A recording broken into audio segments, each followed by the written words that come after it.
Hello, my name is Mark Baer. You are watching Muse. We're at the Museum of Monterey. My guest, Damon Danielson. Nice to see you, Mark. Damon is a ex-board member here of the MHAA, Museum of Monterey, and we've had over the years a lot of discussion about what makes a museum great, what makes a museum vibrant, how it works with the community, what we need to do, how we get from here to there, et cetera, et cetera. It's been a long conversation. Yeah, you're constantly evolving, sure, yeah. So before we get into all of that, let's tell the audience a little bit about you and what you're doing now, because it's exciting. You know, I've continued in my quest is to be, as a serial entrepreneur, moving from one set of technologies to the others. You know, I did Zero Motorcycle startup, which is an electric motorcycle company, and prior to that, you know, was involved in a number of other startups, a lot of them in location-based entertainment and specialty retail, which pertains to what we're going to be discussing here a little bit, including a spot as a corporate VP at Sony, where we put together the Metreon up in San Francisco. And now I'm working with Kin Central. I've founded it. It's for private family sharing of videos and photos, and no advertising, and, you know, respectful of families. You were a graduate of Yale Business School, if I believe. Yes, so met my wife there. That was the best deal. That was. So again, like the book, like Mark McCormick, what did they teach you at the Yale Business School, and what didn't they teach you? You know, I was not a great student. Let me take responsibility for that. I love learning, but I've never been good at school, although I did okay on the grade thing. The thing I learned there was that everything has a different value to everybody. So, you know, you think it's valuable because of this. Someone else could be looking at it and thinking it's not valuable, and it's not what you think it is. So, I don't, you know, that was the biggest thing. I could have learned that other places, but I did get the degree. Yeah, which that had its value. You know, it's helped, and it's helped. I've done a lot of business around the world, and the Yale degree has really carried well. And I've, you know, been back. I was the president of the Alumni Association there for a while, and, you know, I pay some homage. So this is a great segue. What has value and what doesn't have value. Yeah. Okay, let's bring this back to the museum a little bit. Yeah. Again, you've been involved in this conversation for several years now. Yeah. This museum has been open as the Museum of Monterey for 4 years now. Yeah. What we've done is presented an idea to the community, basically, and this isn't all we've done is presented an idea, because it's ultimately it has to be sustained on a much higher level to, you know, plug it in. You know, we've been able to turn it up to 4. If you turn it up to 10, this thing I've seen, and you've seen how what an amazing role cultural institutions can play in a community. yes. And one of the things that we've tried to do here has been to promote innovation. People around the world and around California and the Monterey Bay Area all look at Silicon Valley and look at it as this amazing model, and so much value and good and evil has been created there. Yeah.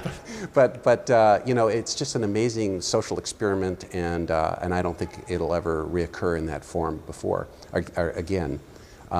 But, you know, so here we are, we're so close to that, and that we're in the shadow of it. And what I see happening right now is a lot of people like me, you know, have moved south down the 17 and into the Monterey Bay Area and more properly. And I think there's less focus on place and more focus on how we live and what we do. And communications has been a big part of that. So I'm doing business in Brazil, I'm doing business in Santa Cruz, and everywhere in between. Silicon Valley becomes less important, but still it overhangs, you know, the whole discussion around innovation. And I think that's changing, not because I want it to change, but because you can get talented people together and teams together, and it's not so much about sitting in the same room anymore. So if you're trying to hire or create a project or a business or an idea or a museum, and it needs lots and lots and thousands of people, it's a little tougher to do it in a place like Monterey. But if you're doing what most people are doing now, which is creating great ideas with very few people, well, you can be almost anywhere, and why not be here? Again, we have this 99-seat theater, and we also have the legacy of the TED Talks, which started here in Portola Plaza. And what we've been trying to do is, what we have here in abundance is talented people Yes. with global ideas. We have a lot of global players here. We have both a permanent, through our cultural institutions here, through our academic institutions here, through Navy Postgraduate School, DLI, on and on. We have this educational community, but we also have this other community here that lives here 4 months a year at various times, because this is one of the nicer places in the world to live. It's one of the prettiest places in the world. And what I found here is that people are willing to share their talent and ideas, and what they like is to meet each other. They need a social space. So it's the idea of putting something together where you have local people with global ideas coming to meet each other. Just the whole notion of what creativity can be created when the artist meets the scientist. Yeah. You know, when the dancer meets the educator. Yeah. You know that's how one of the things that we've seen, that how we can play the game in this very difficult economic environment. Because again, as you know, in the creative world, lack of money is never an excuse. That's true in the business world as well. Yeah. So you can't say, well, we have a great product if only. Yeah. No, you got to go. Yeah. I think that's all. And one thing that you've done, and I've watched you over the years with this, is you've done a really nice job of trying to find the core of the why, you know, the why idea, and to express that into, just as you just did, you do, you know, a very nice job of saying, look, this is why this needs to come together. How it comes together is something that we're still working on. But you've done a great job in terms of getting us this far. I've really appreciated your leadership on that. Well, I appreciate that. And but where does, again, we've had some real, this is such a complex problem. Here, one of the things that you brought here and turned me on to is some of the storytelling capabilities that new technologies bring. Yes. And do we need those technologies to bring in a younger audience? And how amazing can our storytelling capabilities be with these technologies? Yeah. And how is it cost efficient? How do we pay for these things? From my perspective, people are willing to invest, to deal with the financial side of it, if they're clear on what it is that they're doing and why they want to do it and what those effects are. And it's not even so much about business per se and how the dollars work out at the end of every month or how many tickets you sell. It's more about really adding to the community community impact. Yeah, economic and non-economic. Yes. Matters. Okay. So one of the things that technology can do is many people, most people are very visually oriented. And some of the new technologies, they don't matter at all if you don't have the story. But if you have a story, some of those new technologies can be used in really great ways, I think, to get people to understand the why. Now, one of the things that we've emphasized here, again, is storytelling. Yeah. And history, that the past informs the present, and the present is your platform for your future. Yeah. And it seems like a simple thing, but it's a very powerful dynamic. So we're not only looking as history as the past story, but history is the future story, and which opens your eyes a little to what's going on now. How did we get here, and where do we go? Why do we go there? And where do we want to live? Again, my involvement here, and as was your involvement here, is a bit self-serving in that we want to live in an interesting place. You want to live in a stimulating place. You want to meet who's here. You want who's here to meet each other. You want to be serving a greater good. And also, I'm never not amazed who I meet here, as are you.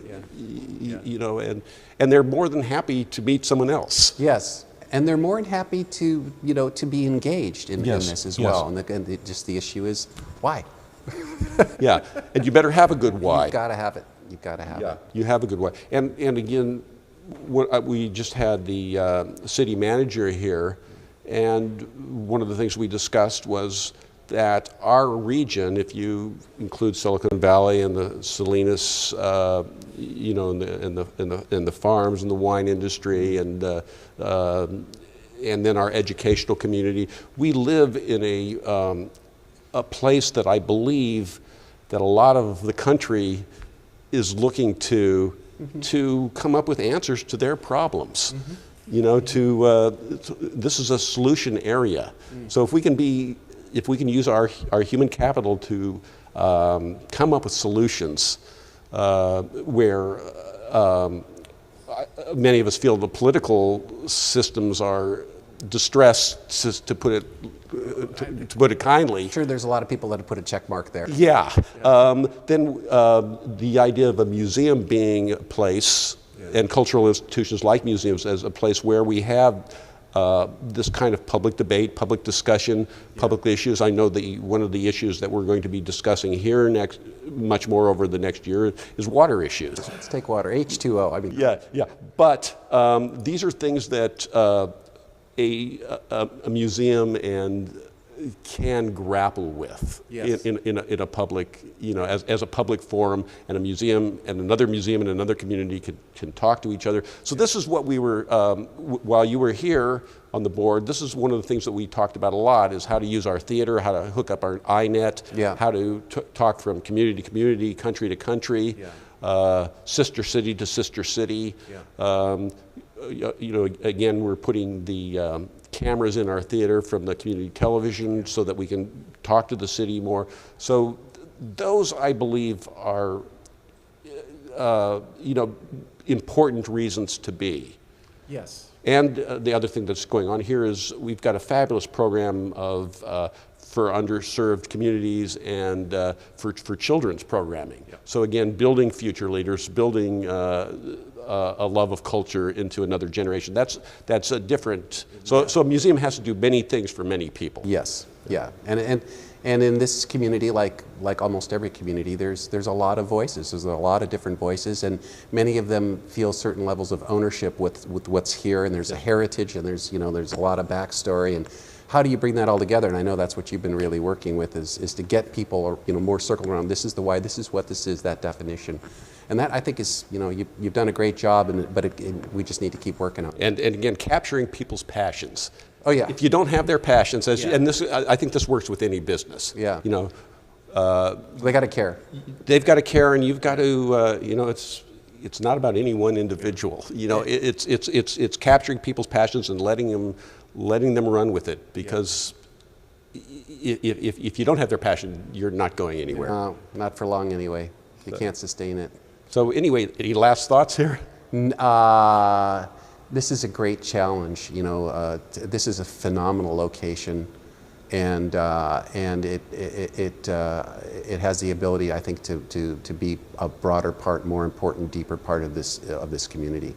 And I very much appreciate your efforts over these numbers of years to continue to bring up the relevance of what this space is. Thank you very much. And now the big question, is there any future for our golf game? Absolutely. But I don't want to tell you. Should we be optimistic? Oh, God. A fine long ball hitter here and a good work putter on the short game. Now that he's gone to the long putter. I've actually went back. I changed back. You've changed back. The community really wants to know all this. Yeah. Anyway, I'm Mark Baer. You've been watching Muse. Damon Danielson, my guest. We'll be back.